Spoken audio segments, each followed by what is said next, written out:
अज्ञानतिमिरान्धस्य ज्ञानाञ्जनशलाकया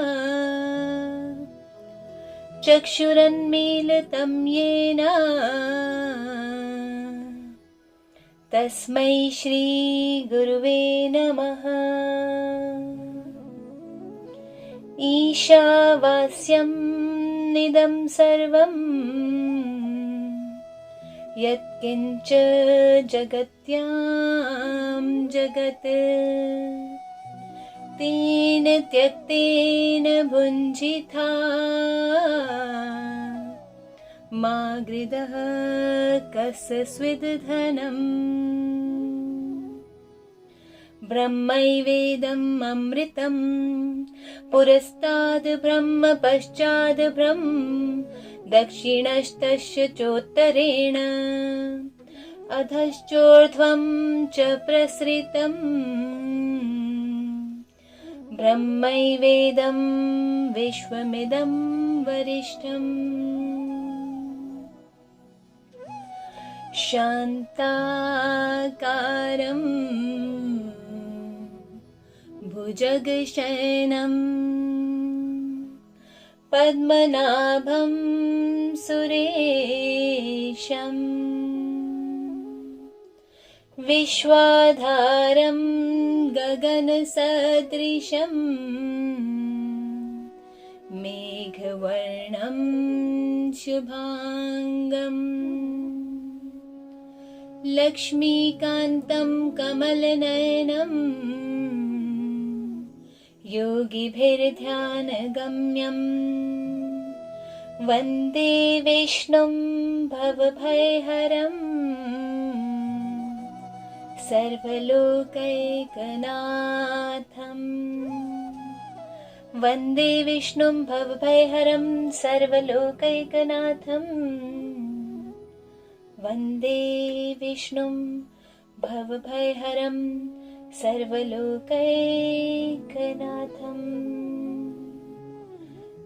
यं ब्रह्मा वरुणेन्द्ररुद्रमरुतः स्तुन्वन्ति दिव्यैस्तवैर्वेदैः साङ्गपदक्रमोपनिषदैर्गायन्ति यं सामगाः ध्यानावस्थिततद्गतेन मनसा पश्यन्ति यं योगिनो यस्यान्तं न विदुः सुरासुरगणा देवाय तस्मै नमः।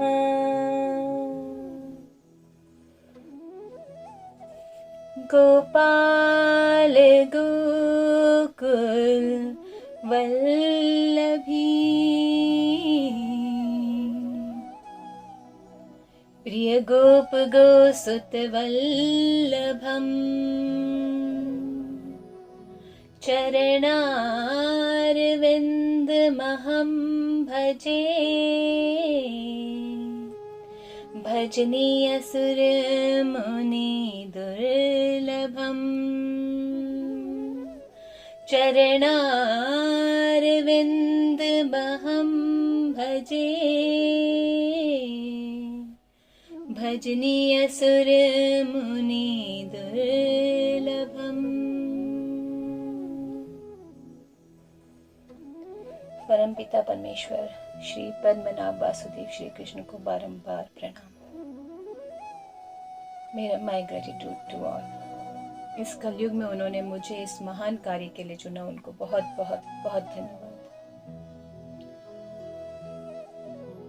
और आप सब भक्तजन जो यहाँ आए उन सब का भी बहुत बहुत धन्यवाद। और सब लोग बहुत ही धन्यवाद और कॉन्ग्रेचुलेशंस के पात्र हैं, क्योंकि उन्हें भगवान ने चुना। वो भी साधक रहे हैं पिछले जन्मों के, उनकी बहुत कोई बड़ा पुण्य उदय हुआ है जिस पुण्य से वो लोग यहाँ तक पहुँचे। और भगवान ने ये बात बहुत बार कही, गीता में भी कई बार कही। 7वें श्लोक के 3रे अध्याय में भी उन्होंने बोला कि मनुष्याणाम सहस्रेषु कश्चित यतति सिद्धये। सहस्रों हजारों मनुष्यों में यतति सिद्धये यत्न पूर्वक कोशिश करता है कोई एक। कितनी बड़ी बात है। सबसे बड़ी चीज इतने हजारों करोड़ों की जनता में कि किसी एक के मन में ये विचार उत्पन्न होना कि मैं परमात्मा के रास्ते पर चलूं, सबसे बड़ी तो ये बात। फिर वैसे विचार उत्पन्न हुए लोगों में, हजारों लोगों में कोई एक जो उस रास्ते पर चल पाता है। और सबसे बड़ी बात कि आप लोगों ने ये दोनों स्टेप पूरे कर लिए हैं। आपके मन में विचार भी आया, आप चल भी पड़े हैं। और तीसरा, फिर उन वैसे चलने वाले हजारों लोगों में से कोई एक ही उस परमात्मा तक पहुंचता है। तो ये एक बहुत ही बड़ा संयोग है, बहुत ही बड़ी कृपा है आप सब पर प्रभु की। आपके पुण्य हैं जो आप आज यहाँ तक पहुंच पाए हैं। और उसमें भी जो उससे भी बड़ी बात है कि हम यहाँ गीता जी के अध्ययन के लिए इकट्ठे हुए हैं।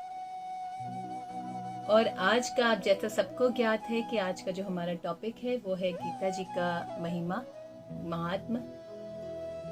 और देखा जाए तो ये उसी प्रकार है जैसे कि सूर्य को दीपक दिखाना।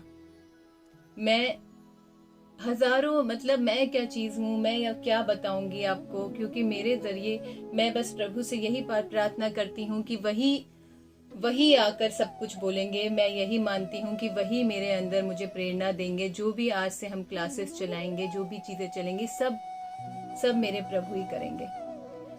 मुझे कुछ भी नहीं आता, मेरे हाथ में कुछ भी नहीं है। और वो बस मेरे पे कृपा करें। कुछ मुझसे गलती हो जाए तो मुझे क्षमा करें। और महिमा में तो गीता जी के ये कहा जाता है कि हजारों वर्षों तक, कल्पों तक अगर सरस्वती जी भी इसका गान करती रहें तो भी इसका अंत नहीं है। वो महिमा है। और उसमें शेषनाग जी अगर अपने सारे मुखों से बोलना चालू करें और तब भी वो लगातार बोलते रहें, तब भी उसकी महिमा का गान नहीं हो सकता। वो शक्ति है माँ में, गीता माँ में। हम उन्हें माँ कहते हैं क्योंकि वो भाव से आती हैं। अगर आप ये चाहें कि आज हम पढ़ते जाएं और हम गीता जी का अध्ययन करते करते, पढ़ते पढ़ते हमें गीता जी आ जाए पूरी, तो यह असंभव है। गीता जी पढ़ने से नहीं आती, उनसे प्रार्थना करनी पड़ती है, अनुनय विनय करना पड़ता है कि आप मेरे अंदर से अवतरित हों, मेरे ऊपर कृपा करें कि आपके श्लोक मुझे कुछ तो थोड़े से तो समझ आए। कुछ अंश भी अगर उनका समझ में आ गया तो पूरा जन्म सुधर गया। तो ये प्रार्थना भगवान से करनी पड़ती है, बिल्कुल ऐसे ही जैसे भगवान, अगर आप चाहो तो आप भगवान को नहीं समझ सकते, पर अगर भगवान चाहें तो वो आपको अपने स्वरूप के दर्शन भी करा सकते हैं, अपने को समझा भी सकते हैं। पर उनसे अनुनय विनय करनी पड़ती है, उनसे प्रार्थना करनी पड़ती है, उनसे कहना चाहिए, अपना पूरी श्रद्धा भक्ति से उनको मनाना पड़ता है कि प्रभु आप मेरे पे कृपा करो। बिल्कुल ऐसे ही गीता माँ है, गीता जी है हमारी, श्रीमद् भगवत गीता जी। उनकी प्रार्थना करिए कि माँ मेरे पे कृपा करो, मैं आज से आपका अध्ययन शुरू करूँगा या करूँगी। और फिर वो देखिएगा कि आप जितने प्रेम से वो चीज़ें करते चले जाएंगे, जितने प्रेम में डूबते चले जाएंगे, माँ उतनी कृपा करती चली जाएगी। चाहे आपको पढ़ना आता हो चाहे ना आता हो, तो भी आप देखिएगा कि कैसे चमत्कार होता चला जाएगा। तो ये महिमा है गीता जी की। और अगर आप सोचें कि ऐसे न्यूज़पेपर की तरह पढ़ लें, कुछ नहीं होगा उससे। न्यूज़पेपर पढ़ना एक अलग चीज है और इसे जीवन में अपने लाना एक अलग चीज है। और गीता जी तो गुप्त है, रहस्यमय है। कहते हैं सारे वेदों का, उपनिषदों का जो एसेंस है, जो सार है, वो गीता जी है, वो गीतोपनिषद है। उपनिषदों का एसेंस, सार, वो गीतोपनिषद है। और प्रभु को जैसे विष्णु जी मेरे पद्मनाभ, उनके लिए कहा जाता है कि जब उन्होंने सांसें ली तो वेद उत्पन्न हुए, और जब उन्होंने गाया तो गीता जी उत्पन्न हुई। तो जो प्रभु के मुख से निकली हैं, जो स्वयं पद्मनाभ प्रभु के मुख से निकली हैं, तो उनकी क्या महिमा गाई जाए। ऐसी है गीता माँ। सारे वेदों में उपनिषदों का जो गुह्य पाठ है, जो बहुत विस्तार है वेदों और उपनिषदों का, उसमें से जो बहुत गुप्त पाठ था, तो प्रभु ने हम पर कृपा करने के लिए अर्जुन जी ने हम पर कृपा करी। अर्जुन क्योंकि नर के प्रतीक है, नर और नारायण रूप में श्री कृष्ण जी और अर्जुन जी आए और उन्होंने हमारा प्रतिनिधित्व करा अर्जुन जी ने, कि मनुष्य को अगर अपने जीवन को सफल करना है, अपने जीवन में कोई उसे परमात्मा की प्राप्ति करनी है, यहाँ संसार में भी जीवन उसे उसी रास्ते पर बड़े अच्छे से चलाना है, तो क्या तरीका है। तो भगवान ने कृपा करी हम सब पर कि गीता जी गाई और अर्जुन जी को माध्यम बना के गाया। तो ये सब हम पर कृपा करी गई है। इतने सरल शब्दों में, संस्कृत भी इतनी सरल शब्दों में उन्होंने हमें बताया है कि बहुत इजीली कोई भी आदमी, कोई भी उसे जो भी बस श्रद्धा से लग जाए उसी को समझ आ जाएगी। गीता जी में ही 15वें श्लोक में, 15वें अध्याय के 20वें श्लोक में श्री कृष्ण जी कहते हैं, इति गुह्यतमम शास्त्रम। अपने श्रीमुख से उन्होंने ये बात बताई कि गीता जी गुह्यतमम शास्त्र हैं। आप समझते हैं कि गुह्यतमम मतलब इट्स सुपर से सुपरलेटिव डिग्री। गुह्य, गुह्यतम, गुह्य, गुह्यतर, गुह्यतम, गुह्यतमम। इट मीन्स इतना गुह्य, इतना रहस्य, एक एक शब्द में रहस्य भरा हुआ है। और यही रीजन है कि सबसे ज्यादा जो हमारे यहाँ शास्त्रों में सबसे ज्यादा जो व्याख्यान करे गई, या सबसे ज्यादा तो जो भाषाओं में शास्त्र हैं वो सिर्फ गीता जी हैं। और बाइबल भी कहते हैं, बाइबल और गीता जी ही हैं जो सबसे ज्यादा भाषाओं में लिखी गई। और ऑलमोस्ट सारे विचारवानों ने, सभी धर्मों के लोगों ने, ये किसी एक धर्म में नहीं बंधी हुई, सभी धर्मों के विचारवान लोगों ने इसके ऊपर अपनी अपनी व्याख्याएं, टीकाएं लिखी। टीकाएं उन्होंने, और किसी टीका को हम गलत या सही नहीं कह सकते, क्योंकि टीकाएं जो लिखी गई वो उनके अनुभव और उनके वैदुष्य के आधार पर लिखी गई। तो किसी को भी हम उस पे ये नहीं कह सकते कि ये सही है, ये गलत है। सब ने अपने हिसाब से सही ही लिखा है।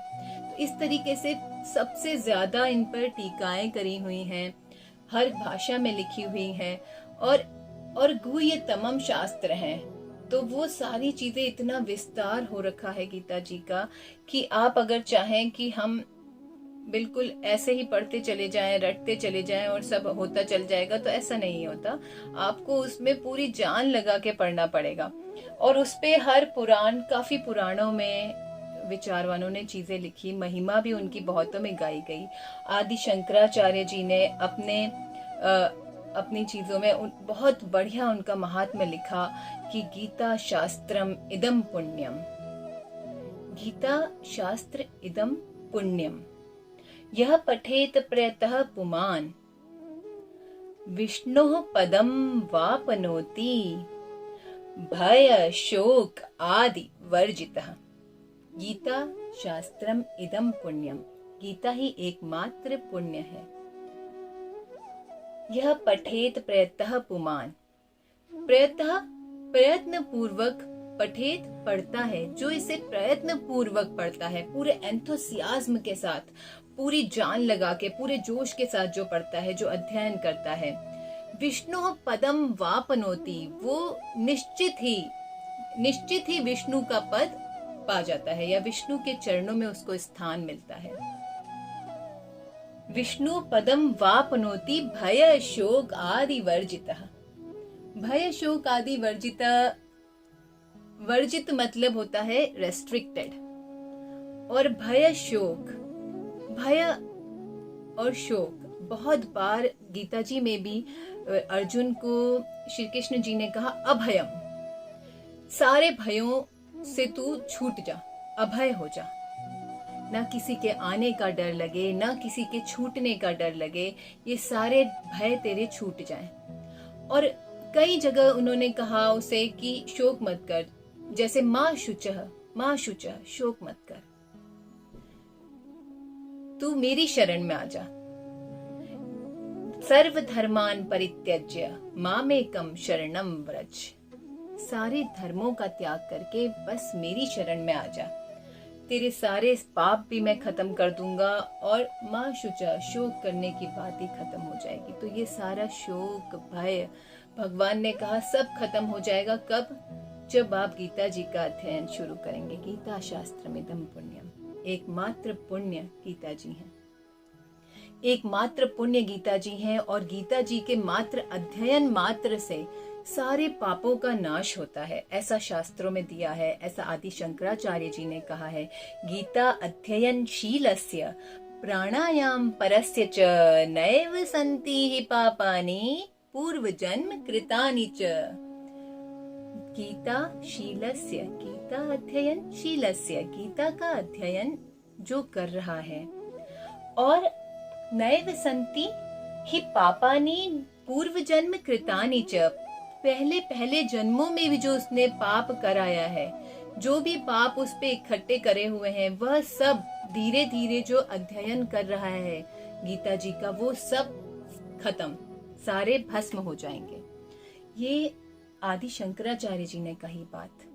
वो कह रहे हैं कि आप गीता जी का पाठ करिए, अध्ययन करिए, पाठ नहीं अध्ययन, ध्यान पूर्वक उसका अध्ययन करिए और देखिएगा आपके धीरे धीरे सारे पाप आपके खत्म होते चल जाएंगे। पूर्व जन्मों के पाप खत्म हो जाएंगे, और पाप खत्म हो जाएंगे तो क्या बचेगा? पुण्य बचेंगे। तो गीता शास्त्रमिदं पुण्यम यह पठेत प्रयतः पुमान, जो भी मतलब जो भी अध्ययन कर रहा है बस पुण्य ही पुण्य बचेंगे। और पुण्य का ही फल है कि विष्णु पदम वापनोति, विष्णु के पद में उसको स्थान मिलेगा, विष्णु के चरणों में स्थान मिलेगा। बहुत ही बड़ी बात, बहुत ही मार्मिक बात कही है। और गीता जी के इसमें इतना जो बात कही है कि भय शोक आदि वर्जित, वर्जित मतलब कि उस चीज की अगर आपने शुरुआत कर दी तो वो तो मतलब आपके जीवन में से भय और शोक तो गायब हो जाएगा। Restricted, no entry. आप भूल जाएंगे, आपके सामने से प्रलय का समुद्र आ रहा होगा और आप मुस्कुरा रहे होंगे। आप कहेंगे कि कोई भय नहीं है किसी चीज का। वो शक्ति है गीता जी में कि आपको भय, सारे भय और शोकों से खत्म कर देती हैं, सारे भय और शोक। और इसके अलावा जैसे ही आप ये सब चीजें पढ़ते चले जाएंगे, आपको पता चलेगा कि मलिने मोचनम पुंसाम जल स्नानम दिने दिने सुकृत कीतामृत स्नानम संसार मलनाशनम। जैसे जल से स्नान करते करके तन का मैल मिटता चला जाता है दिन पर दिन, वैसे ही गीतामृत का स्नान करके, गीतामृत का पान करके आपके संसार का मल नाश हो जाता है। पूरे संसार का जो भी आपके अंदर मल भरा हुआ है वो सब नाश हो जाता है। जैसे पूर्व जन्म के आपके पाप खत्म होते चले जाते हैं, ऐसे ही जो अंदर इस जन्म में भरी हुई हैं चीजें, हमने जो भी शोक मोह, जो भी हमने ईर्ष्या, लोगों के लिए जेलसी, बाकी जो विकार हैं वो सब भरे हुए हैं, जिसने सारा अंतःकरण हमारा दूषित कर रखा है, वो पता भी नहीं चलेगा। और ऑटोमेटिकली आपका धीरे धीरे वो कब गायब हो जाएगा सारा मल, आप समझ भी नहीं पाएंगे। वो काम करती हैं ये। और पुण्यम मतलब कि सिर्फ पुण्य देती नहीं है। आप जो भी काम कर रहे हो, आपका जैसे ही मन हृदय आपका निर्मल हो, जैसे कहा है निर्मल मंजन सो मोहि पावा, मोहि कपट छल छिद्र न भावा। तो जहाँ कपट और छल नहीं है वही मन में भगवान का अवतरण होता है। तो ये काम गीता जी करती हैं कि आपको पता भी नहीं चलेगा और आपका कपट छल गायब हो जाएगा, आपके मन से सारा मलिनता खत्म हो जाएगी और आप स्वच्छ, बिल्कुल निर्मल निकल के आओगे। क्या बात है। बिल्कुल ऐसे ही। और ऐसा नहीं है कि इतना स्पेशल मैंने सारी चीजें गीता जी की बताई, और घर घर में गीता जी हैं इस समय। घर घर, मंदिर मंदिर, हर शॉप पे बहुत इजीली अवेलेबल है। तो it doesn't mean it's easily available, it doesn't mean it's very cheap या बेकार है, ऐसा नहीं है। वो रेयर है, रेयर। जैसे चंदन के वृक्षों का जंगल है और वहाँ रहने वाले आदिवासी सोचते हैं कि हम इसकी लकड़ी जला के चूल्हे में जला लेते हैं, बट नो, क्या sandalwood is so cheap? No. Same Gita ji is rare. Gita ji अमृत है। गीतामृत स्नानम। अमृत, गीता के अमृत से स्नान करिए और आप देखिए सारे मल खत्म होते चले जाएंगे। जैसे कि आप अग्नि, सूर्य में देखिए, उसमें वो शक्ति है कि वो आप कुछ मत करिए पर जो उसका कार्य है वो आपको शुद्ध करेगा। अग्नि में अगर सोना तपाया जाए तो वो अग्नि उसे शुद्ध नहीं करती। अग्नि में वो शक्ति है शुद्ध करने की, कि वो अपने आप निखर के आता है। बिल्कुल ऐसे ही गीता जी है, उनमें वो शक्ति है कि वो जैसे ही आपके कांटेक्ट में आओगे, आप वो चीजें, आप उन्हें अपनाओगे और आप अंदर से एक अलग ही आभा, एक अलग ही आपकी पूरी शक्ति उनकी नजर आने लगेगी आपके अंदर से। वो शक्ति है गीता। वही इसलिए इट्स कॉल्ड कि ये बहुत रेयर है और अमृत है। अमृत, अमृत का पान करती हैं। अमृत मतलब मृत नहीं, जो मृत ना हो। जैसा सर्व उपनिषदों गावो दुग्धो गोपाल नंदना। सारे उपनिषद गाए हैं और धोने वाले गोपाल जी हैं। और वो जो अमृत निकला वो उन्होंने पार्थ को दिया। ऐसा पार्थ मतलब एक प्रतिनिधित्व कर रहे हैं। वो हम सबके लिए दिया, हम सबके लिए दिया। जो भी उनकी तरफ आना चाहता है, बढ़ना चाहता है, उस सबके लिए वो उन्होंने अमृत दिया। तो ये महिमा है प्रभु की। और अमृत, अब ये आपको चूज करना है कि आप किसके ग्राहक हो। यही विवेक बुद्धि काम आती है। आप अमृत के ग्राहक हो या मृत के ग्राहक हो, ये आपको डिसाइड करना है। भगवान ने तो खुद अपने मुख से आपको गीतामृत दे दिया, खुद बोल के गीतामृत दे दिया। अब आप सोचिए कि क्या चाहिए। मैत्रेय जी, ऋषि याज्ञवल्क्य जी की पत्नी मैत्रेय जी, उन्होंने विवेक बुद्धि में वो पारंगत थी। क्या ज्ञान था, क्या महिमा थी, क्या जीवन मुक्त स्वभाव था।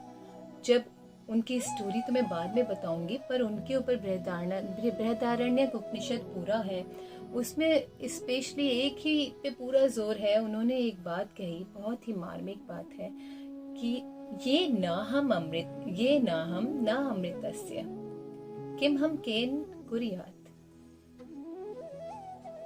ये मुझे नहीं चाहिए जो अमृत नहीं है, मैं इसका क्या करूंगी। ये ना हम ना अमृतस्य किम हम केन कुर्यान। ये मेरा इससे क्या प्रयोजन है जो अमृत नहीं है। ये सब मृत मृत लेकर मैं क्या करूंगी जो आज है और कल नहीं रहेगा। अब देखिए इस वक्त कैसी आपाधापी मची है। हर आदमी, शोक और भय की तो बात है कि ये ना छूट जाए, ये ना छूट जाए, ये शरीर भी ना छूट जाए। और अगर आपके अंदर वो अभय आ गया, वो शक्ति आ गई, वो परमात्मा की शक्ति आ गई और आपको ये विवेक आ गया कि आपको क्या चाहिए, मृत चाहिए या अमृत चाहिए, तो ये सारा शोक 2 मिनट में छूमंतर हो जाएगा। तो ये आपको सोचना है कि आप किसके ग्राहक हो।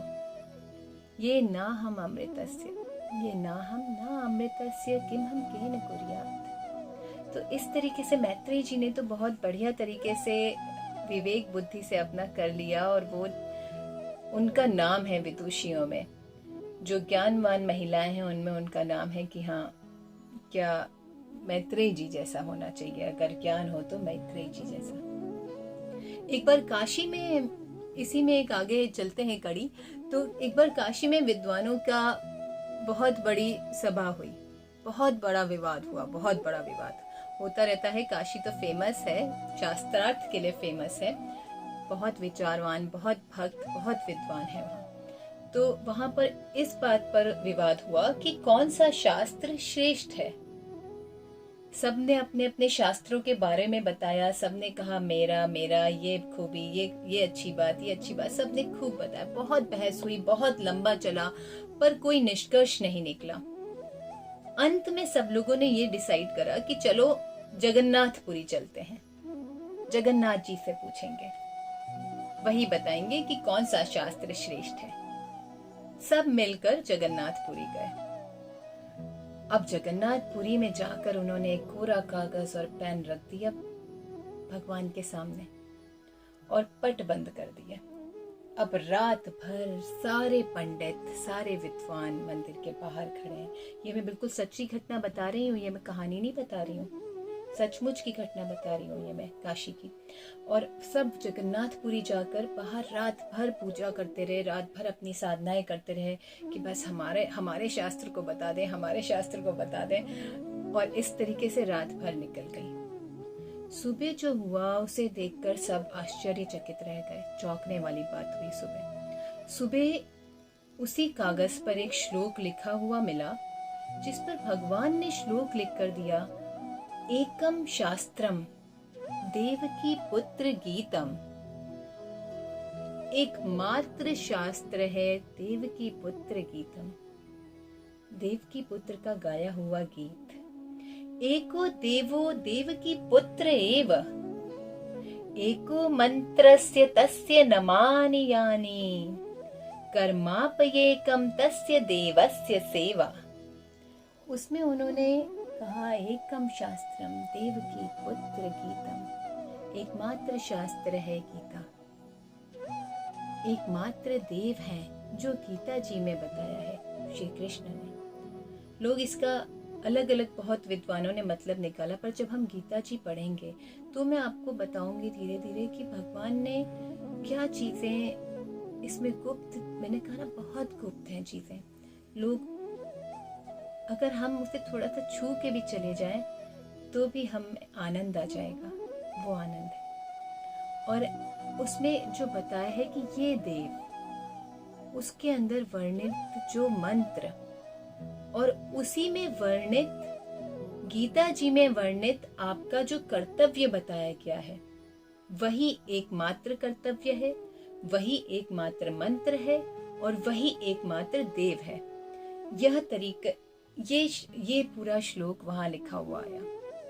बस फिर क्या था, फिर तो सबने उस दिन से ही गीता जी का सबसे ज्यादा विस्तार शुरू हुआ पूरे विश्व में, और महिमा अलग अलग लोगों ने अलग अलग चीजों में बहुत गाई, बहुत बताई सब चीजें।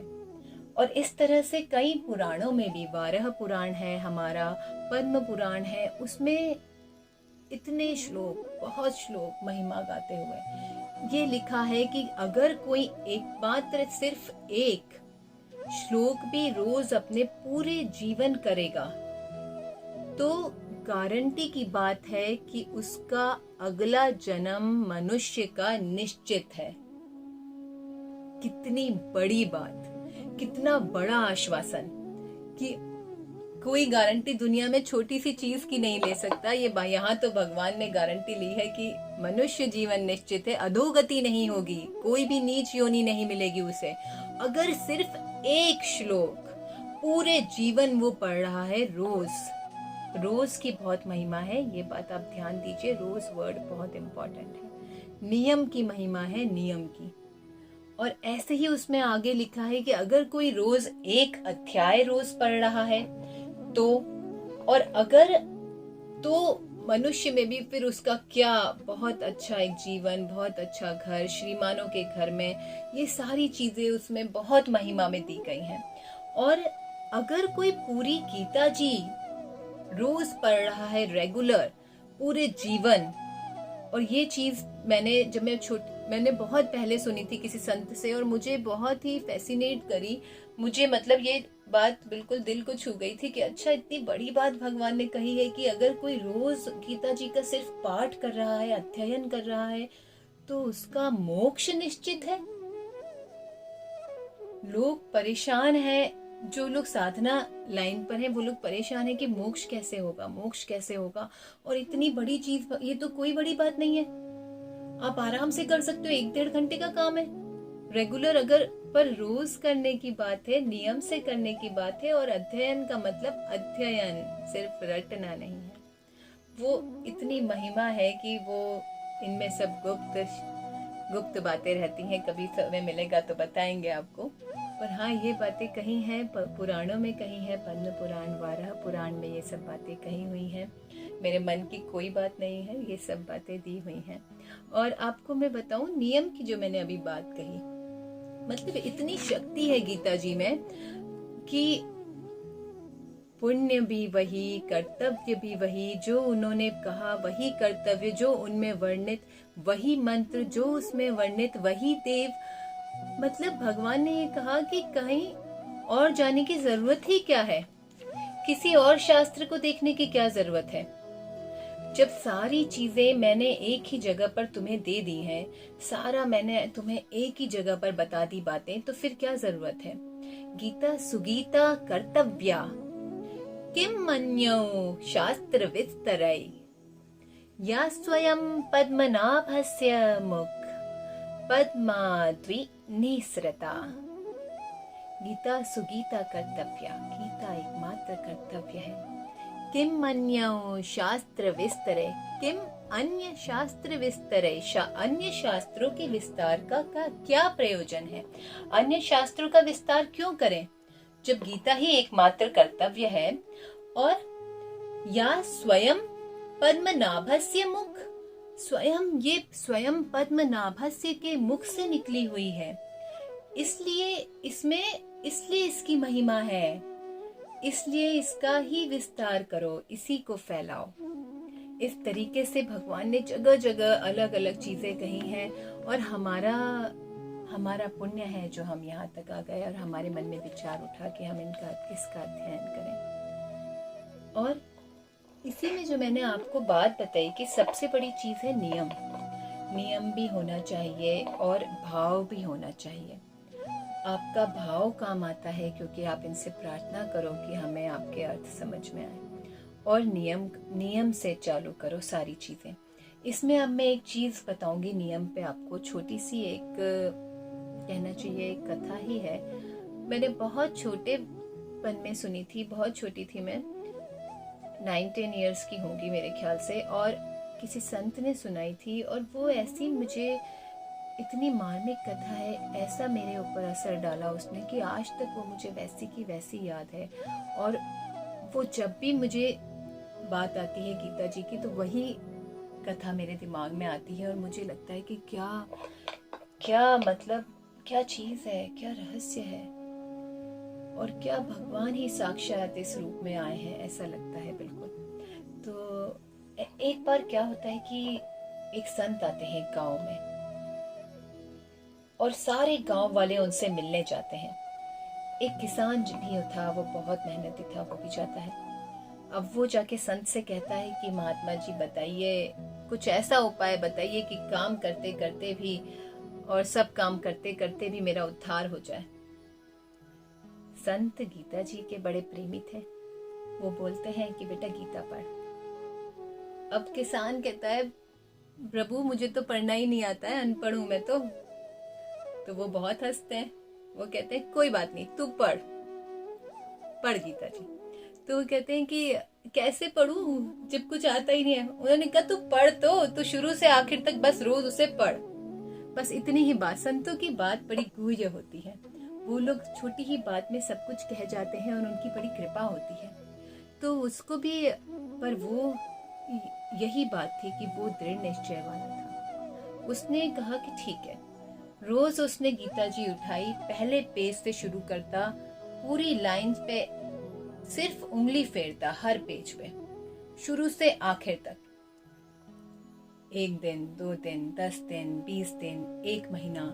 लोग हंसने लग गए, घर वाले भी उसके हंसने लग गए कि पागल हो गया है। ऐसे अगर पढ़ाई आ जाती, ऐसे अगर किसी को समझ में आया तो हम पागल है, इतने साल पढ़ के आए हैं, हम भी ऐसी उंगली फेरते रहते और पढ़ लेते। सब ऐसे कहने लगे, पर उस पर कोई असर नहीं था। उसने कहा कि नहीं, मुझे संत ने बोला है, मुझे करना है। बस यही बात है, बस यही चीज आपका उद्धार कर जाती है। अगर आपको किसी की बात समझ में आ गई है, किसी संत की, किसी की भी आ जाए संत की बात समझ में, और आप एक बात पे पकड़ के उस पे लग जाओ, तो बस फिर तो क्या बात है। ऐसे ही उनको समझ आ गई। वो रोज पढ़ते 1 महीना, 1 साल हो गया, कुछ नहीं हो रहा था। पर उन्होंने छोड़ा नहीं। वो फिर पढ़ते रहे, रोज करते 1 साल, 5 साल, 10 साल, 12 साल, 12 साल हो गए उन्हें लगातार पढ़ते पढ़ते।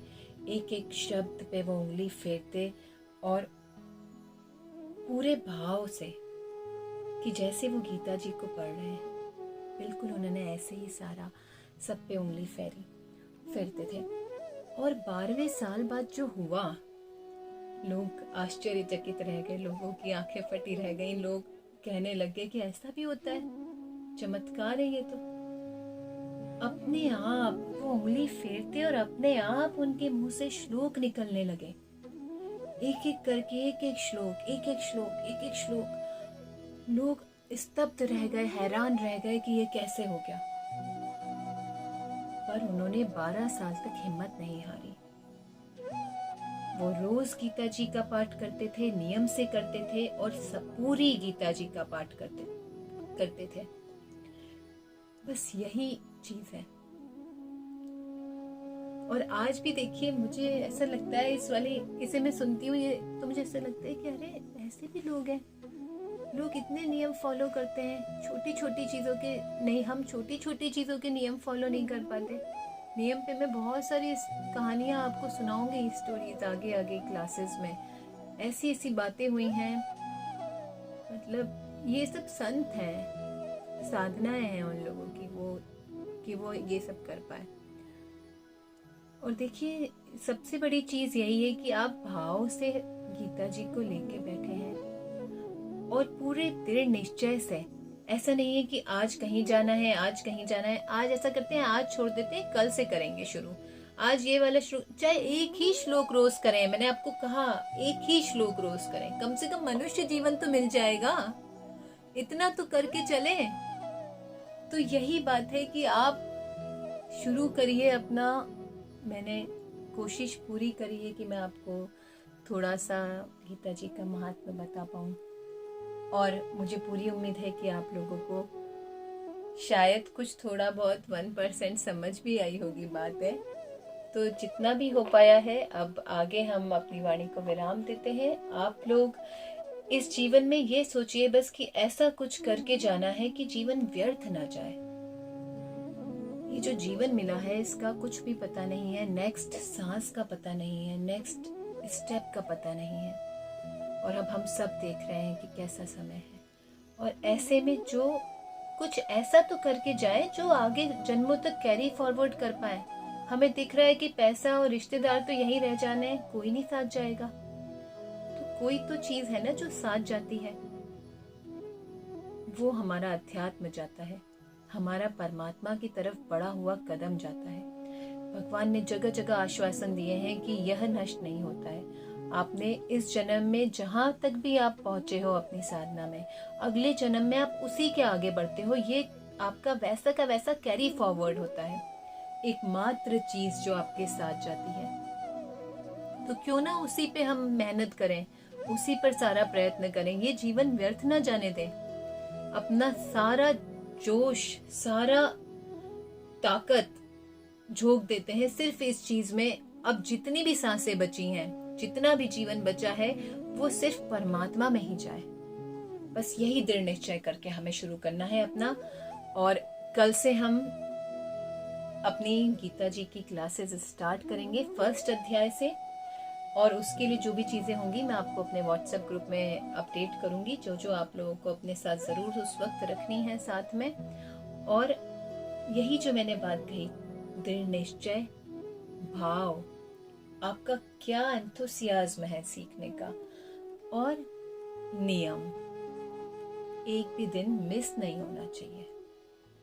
और इस समय तो मैंने जबरदस्ती ही, भगवान ने कहना चाहिए, मुझे ये बुद्धि दी कि मैं ये चीजें शुरू करूं, और शायद इसीलिए आप ही लोगों के पुण्यों ने मुझे ये काम दिलवाया होगा कि हम साथ में, अकेले नहीं कर पाएंगे तो साथ में करेंगे।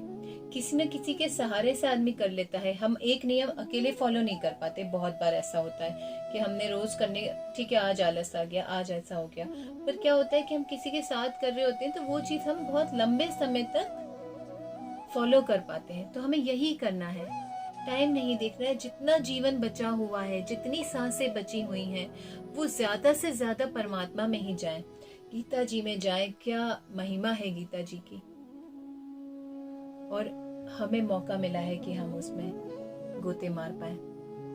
तो चलिए फिर साथ में कल से क्लासेस स्टार्ट करते हैं। आज यहीं पर विराम देते हैं वाणी को। आप सबको बहुत बहुत धन्यवाद, आपने इतनी देर सुना।